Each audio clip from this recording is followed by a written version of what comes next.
که چیرې دغه عادت لرې چې خلک د کاغذ تشناب باندې استعمال کړي، یا په عامه مثال باندې وایي خر تر اوبو تیر کړه خلک هیر کړه. هغه خلکو چې د تا سره کومک کړی تر شا یې پرېږدې، نو د یاده مه وباسه. هغو خلکو خپل ټول هیلې او امیدونه په تا پورې تړلي وو، تر ځان نه یې په تا باندې ډېر اعتبار کړی و. نو که چیرې ستا تر اوبو تیر شوی خر ګوډ شه او هغه خلک خدای په تا پسې راورسول او ته یې ولیدلې چې د ګوډ خره سره ولاړ یې، نو په هغه وخت کې به ته هغو خلکو ته زیړ زیړ ګورې او هغه خلک بې به د تا سره څه معامله وکړي. ظاهره ده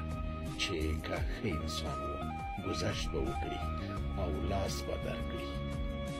او که چیرې داسې انسان لکه دا ته بیا یوه لغته خو تا هغه ته ورکړې وه، لس لغتې به هغه تا ته درکوي. نو مخکې د دې نه چې د داسې یو حالت سره مخ شې دا کار مه کوه. ولې عدالت ستا په لاس کې نه دی، عدالت د رحمان رب په لاس کې دی، او چې ورې د هغه د طرفه په څه باندې لیک وشي